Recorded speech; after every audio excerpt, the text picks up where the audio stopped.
오늘 우리가 볼 하나님의 말씀은 이사야서 7장에서 9장까지의 말씀입니다. 이사야서 7장부터 9장까지의 말씀을 함께 보도록 하겠습니다.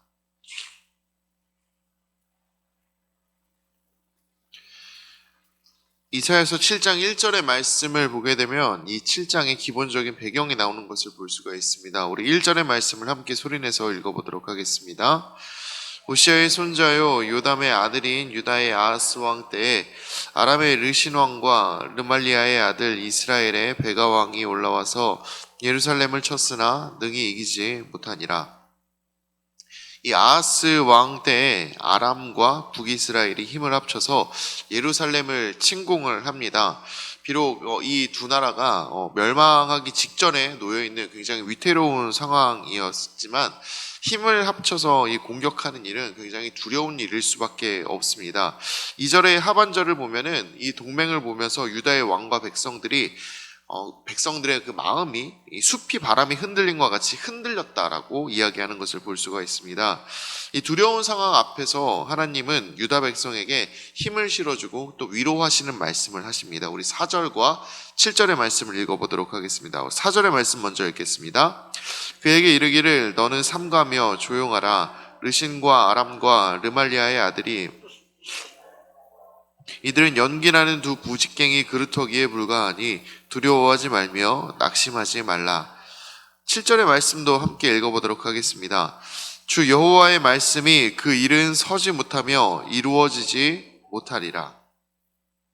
하나님의 계획에는 이 두 나라의 침공으로 남유다가 멸망에 이른다라는 것은 존재하지 않았습니다. 그렇기 때문에 그 일이 이루어지지 않을 것이며 따라서 두려워하거나 낙심하지 말라라고 하나님께서 말씀하고 계시는 것을 볼 수가 있습니다. 이 말씀을 들으며 이스라엘 백성들 가운데 있는 두려움이 얼마나 제하여졌는지는 알 수가 없으나 분명히 깨달을 수 있는 사실 한 가지는 우리에게 전달됩니다. 바로 하나님의 계획만이 이 땅 가운데 온전히 서게 됨을 항상 기억하는 삶을 살아야 한다는 것입니다. 잠언 16장 9절에서 사람이 마음으로 자기의 길을 계획할지라도 그의 걸음을 인도하시는 이는 여호와시니라고 말씀하고 있는 것처럼 모든 것을 인도하고 완성하시는 분은 하나님이시기에 세상의 모든 일들은 하나님의 방향대로 움직이기 마련입니다. 사람의 뜻이 아니라 하나님이 계획하고 하나님이 이끌어 가시는 대로 완성되어 가는 것입니다. 따라서 사람의 계획과 사람의 방법을 의지하는 것이 아니라 하나님의 방법을 의지하는 삶을 살 수 있어야 하겠습니다. 하나님을 온전히 신뢰하고 하나님을 따르는 것이 우리가 해야 할 일인 것입니다. 그렇게 하나님께서는 남유다를 향한 구원의 계획이 있다는 것을 이사야 선지자를 통해 아하스 왕에게 말씀하십니다. 10절부터 보면은 아하스 왕에게 또 한 가지 징조를 구하라고 말씀하시는 것을 볼 수 있습니다. 어떤 징조든 하나님이 구원하고 이끄실 것을 하나님 앞에 바라며 하나님 앞에 엎드리라고 이야기를 하고 있는 것이죠. 이를 통해서 하나님이 이스라엘의 주인이시며 이스라엘을 구원하시고 또 이스라엘을 보호하시며 이스라엘을 이끄시는 분이심을 깨닫게 하려고 하는 것입니다. 이 말씀을 들은 아하스 왕의 태도가 어떠한지 말씀을 통해 살펴보도록 하겠습니다. 우리 12절의 말씀을 같이 읽어보도록 하겠습니다. 아하스가 이르되 나는 구하지 아니하겠나이다. 나는 여호와를 시험하지 아니하겠나이다 한지라. 여호와를 시험하지 않겠다는 것이 하나님을 존중하는 것처럼 보이지만 결국 아하스는 하나님을 의지하지 않으며 하나님의 능력을 믿지 않고 하나님이 모든 것을 이끄시는 분이시다라는 것을 인정하지 않겠다. 하나님의 징조를 구하지 않겠다라고 이야기를 하는 거절하고 있는 것입니다. 이에 대하여 13절의 말씀을 보면 아하스의 이런 불순종이 사람과 하나님을 괴롭히는 행동이라고 말하고 있습니다. 불순종으로 인해 사람들이 받을 현실적인 그 괴로움과 이렇게까지 준비하고 이끄시는 하나님이심에도 불구하고 불순종으로 그 길을 택하지 않고 하나님을 저버리는 그런 사람들을 바라보는 하나님의 마음에 대한 표현인 것입니다. 불순종은 이렇듯 하나님과 사람을 괴롭고 지치고 힘들게 만드는 일인 것입니다. 하나님의 계획에는 순종이 가장 좋은 방법임을 기억해야 하겠습니다. 언제나 순종함으로 나갈 수 있는 우리가 될 수 있기를 바랍니다. 아하스처럼 하나님의 부르심과 또 하나님의 징조 가운데 거절함으로 하나님을 멀리하는 것이 아니라 언제나 하나님 앞에 순종함으로 하나님의 말씀을 가까이 하고 또 하나님이 이끄심을 인정하는 우리의 삶이 될 수 있기를 진심으로 바랍니다. 이렇듯 아하스가 하나님께 순종하기를 거부했지만 하나님께서는 그들의 의지와는 상관없이 하나의 징조를 이 땅 가운데 또 주신다라고 말씀하시는 것을 뒤에 볼 수 있습니다. 14절의 말씀을 읽어보도록 하겠습니다. 그러므로 주께서 친히 징조를 너희에게 주실 것이라. 보라, 처녀가 잉태하여 아들을 낳을 것이요 그의 이름을 임마누엘이라 하리라. 우리가 잘 알고 있는 이 메시아에 대한 예언입니다. 메시아에 대한 예언으로 바라봐도 이 말씀은 가치가 있는 것입니다. 다만 7장의 흐름상 이 말씀을 통해 우리가 알 수 있는 것은 하나님의 계획이 사람보다 더 높은 곳에 있다는 것입니다. 아하스가 징조를 끝까지 거부합니다. 하나님께서 주실 그 징조를 나는 받지 않겠다, 하나님을 시험하지 않겠다라고 이야기하고 있지만 아하스가 밝히고 있는 자신의 뜻대로 구원의 징조가 나타나지 않는 일이 벌어지진 않습니다.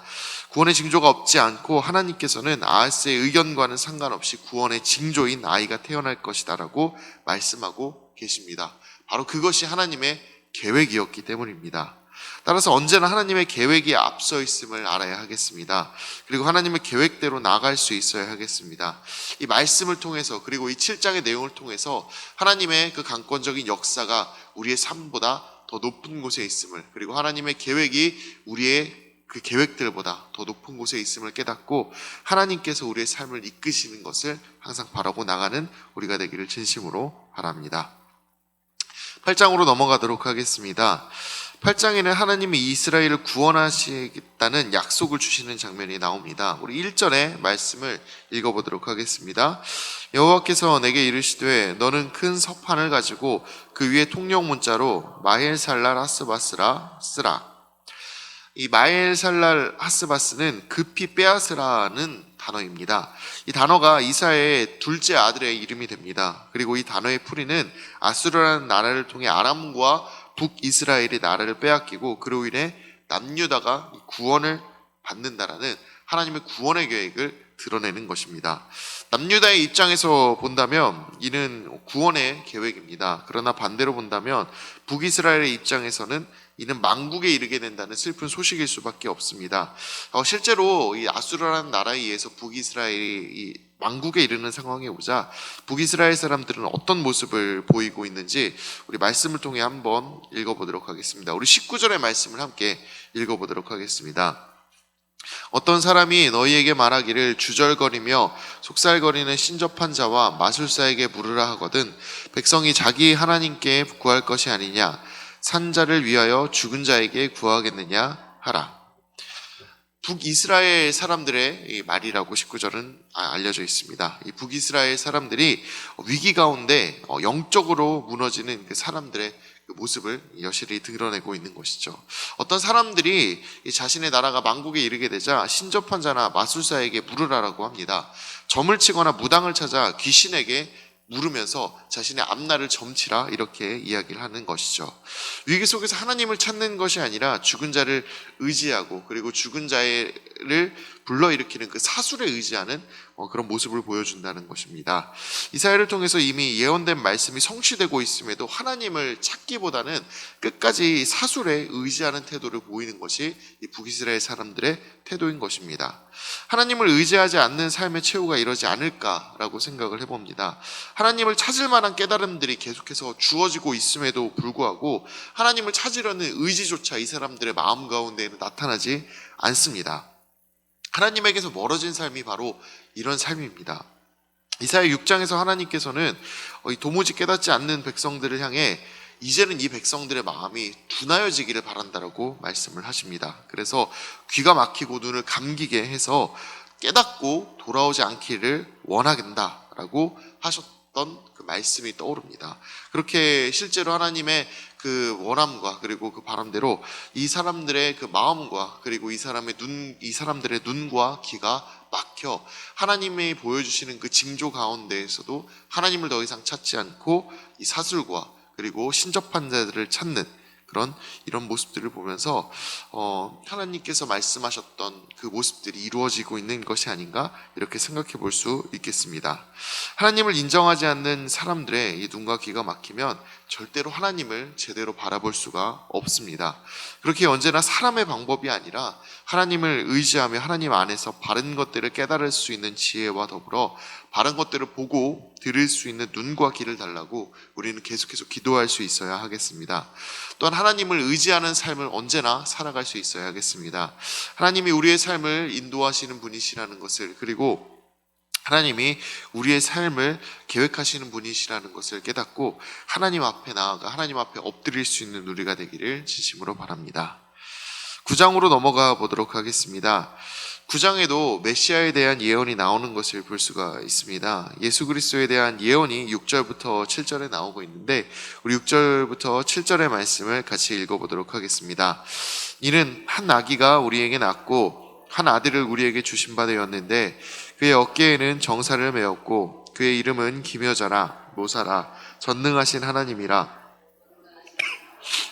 평강의 왕이라 할 것임이라. 더함이 무궁하며 또 다윗의 왕자와 그의 나라에 군림하여 그 나라를 굳게 세우고 지금 이후로 영원히 정의와 공의로 그것을 보존하실 것이라. 만군의 여호와의 열심히 이를 세우시리라. 이 말씀은 예수님이 이 땅에 오실 것을 예언하고 있는 말씀입니다. 여기 나와 있는 것처럼 그 이름은 기묘자라 모사라 전능하신 하나님이라 영존하시는 아버지라 평강의 왕이 될 것이라 이렇게 이야기를 합니다. 예수님께서는 하나님으로 이 땅에 오셨으며 또한 평강으로 사람과 사람 사이에 닫혀있던 그 벽을 허무셨고 또한 하나님과 우리 사이에 죄로 인해 막혀있던 그 담을 허무시고 평강을 이루신 평강의 왕이십니다. 바로 예수님을 기르고 있는 예수님이 나타나실 것이다라는 것을 우리에게 알려주시고 있는 그런 말씀인 것입니다. 그리고 예수님이 오신다라는 것은 세상의 사람들이 아무리 거부하고 막는다 할지라도 이루어질 수밖에 없는 일입니다. 7절 하반절에 보실 수 있듯이 여호와의 열심히 일을 이루실 것이라 하십니다. 하나님의 열심히 우리를 구원하기 위해 그리고 우리를 구원하기 위해 계획하고 계셨고 그리고 그것을 이루시는 것입니다. 그리고 그렇게 예수님께서는 이 땅 가운데 오셨으며 우리의 구원을 이루셨습니다. 그렇게 예수님께서 이 땅에 오시면서 우리 가운데 이루신 일은 무엇일까요? 우리 1절과 2절의 말씀을 함께 읽어보도록 하겠습니다. 전에 고통받던 자들에게는 흑암이 없으리로다. 옛적에는 여호와께서 스불론 땅과 납달리 땅이 멸시를 당하게 하셨더니 후에는 해변길과 요단 저쪽 이방의 갈릴리를 영화롭게 하셨느니라. 흑암에 행하던 백성이 큰 빛을 보고 사망의 그늘질 땅에 거주하던 자에게 빛이 비치도다. 그렇습니다. 예수님이 오신 이후로 고통받던 이들의 삶의 흑암이 사라진다고 말씀을 하고 있습니다. 그리고 사망의 그늘질 땅에 거주하던 자들에게 빛이 비춘다라고 이야기를 하고 있습니다. 이것은 약자들에 대한 이야기인 동시에 죄와 사망의 그늘 아래에서 고통받던 모든 이들을 향한 사람들을 위한 이야기이기도 합니다. 예수님께서 평강의 왕으로 오셔서 하나님과 우리의 사이에 평화를 이루셨기에 우리는 죄 아래에서 더 이상 고통받지 않아도 됩니다. 이사야 9장은 우리에게 그것을 말하고 있습니다. 이 이야기를 보며 우리가 해야 할 일은 무엇이겠습니까? 하나님의 계획이 오래전부터 아주 오래전부터 지금 여기에 있는 바로 나를 위하여 향하고 있었다라는 것입니다. 그것을 알아야 하겠습니다. 하나님께서 아주 오래전부터 우리를 불러일으키기 위하여 우리를 또한 사랑하는 마음으로 기다리고 준비하고 그리고 우리를 위해 모든 것을 예비하셨다라는 것을 알아야 하는 것입니다. 그렇기 때문에 하나님의 그 사랑을 우리 마음속에 기억하고 하나님의 그 계획이 우리를 향해 있음을 알고 항상 우리는 두려워하지 않는 마음으로 기쁨으로 살아갈 수 있어야겠습니다. 그렇게 매일매일 기쁨으로 하나님을 신뢰하고 따르며 하나님의 계획 가운데 거하는 것, 바로 그것이 우리가 해야 할 일인 것입니다. 항상 하나님을 신뢰하고 하나님의 계획 가운데로 나아가며 하나님의 그 사랑을 마음껏 누리는 우리의 삶이 되기를 진심으로 바랍니다. 이제 이사야서 7장에서 9장까지의 말씀을 경청하도록 하겠습니다. 주의 말씀은 내 발의 등이요 내 길에 비치십니다. 아멘.